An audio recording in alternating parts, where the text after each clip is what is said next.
चोपडे, स्वामी आणि खवरे ही 4 उमेदवार आहेत. बर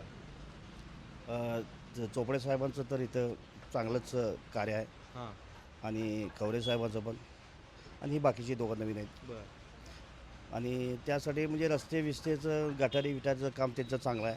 बाकीचं कधी अर्ध्या रात्री जरी बोलवलं तर आमच्यासाठी ते उभं राहतात. कधी अर्ध्या रात्री कधी बोलवा त्यांनी आमच्यासाठी उभं राहतात आणि त्यांच्यासाठी आम्ही सदैव तयार आहे. म्हणजे आमचे विभागाच्या हे मला वाटतं 2-3 गल्ल्या तर त्यांच्यासाठी खास आहेत. हां आणि कधी बी आम्ही अर्ध्या रात्री जरी त्यांनी आम्हाला बोलवलं बरं. तरी आम्ही त्यांच्यासाठी सदैव उभा राहतो. अडी अडचणीला ते उभं राहतात अर्ध्या रात्री. अर्ध्या रात्री जरी काय अनुभव होता तुमचा ह्याच्या अगोदरचा, कशासाठी तुमच्याकडे गेला? आता आम्ही सांगतो की जवळजवळ नाही म्हणलं तर आता जवळजवळ 5-6 वेळा काहीतरी निवडून आले ते हां विठ्ठल साहेब, खवरे साहेब 2-3 वेळा निवडून आले.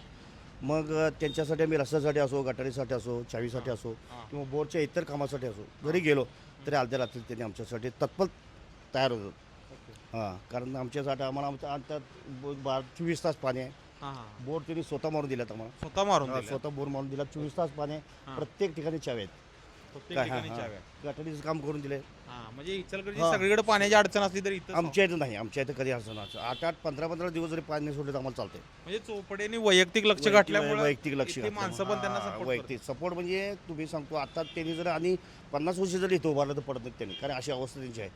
तर त्यांना लोक अशी म्हणतात की त्यांनी अर्ध्या रात्री आमच्याकडे तयार होतं. कधी आत्ता जरी म्हणलो की साहेब असं काम आहे तरी आत्ता येतील त्यांनी सगळं काम सोडून, म्हणजे अशी परिस्थिती आहे त्यांच्यासाठी. तर हां, खवरे साहेब बी चांगला आहेत, त्यांनी त्यांच्या भागात बी काम चांगलं आहे.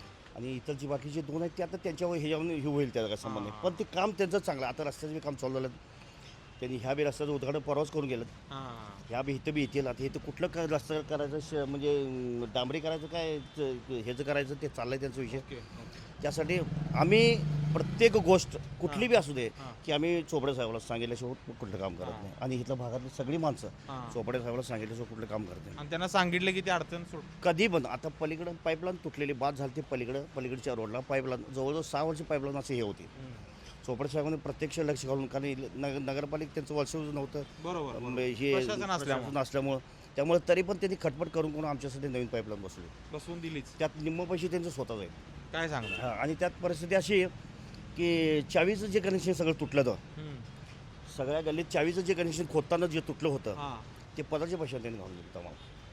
पण वेळेत नगरपालिकेत जे पैसे भरावे लागतात की हां. नाही ते कनेक्शनचे सगळं पैसे ह्या गल्लीतल्या प्रत्येक जणाचं पैसे त्यांनी पदाचं घालून त्यांनी आम्हाला चावीचं कनेक्शन आणून दिलं. म्हणजे चाव्या ज्या त्या घरात पण पैसे त्यांनी भरले. हो, म्हणजे ज्यावेळी डबरा काढला, रस्ता फुटला हां. पाईपलाईन करायची होती त्यावेळी रस्ता फोडताना चावी तुटला ना. बरोबर चावे तुटताना त्या चावीचं कनेक्शनचे पैसे नगरपालिका मागायला आली ना. कनेक्शन करून नवीन द्यायला पाईपलाईन बसवल्यानंतर कनेक्शनसाठी पैसे मागणार ना.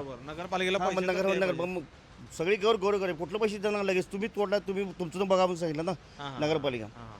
मग चोपडे साहेबांनी पदाचे पैसे घालून ते चावीचे कनेक्शन प्रत्येकाला जोडून दिले. अशाच नवनवीन अपडेट्ससाठी डिजिटल कोल्हापूर चॅनेलला सबस्क्राईब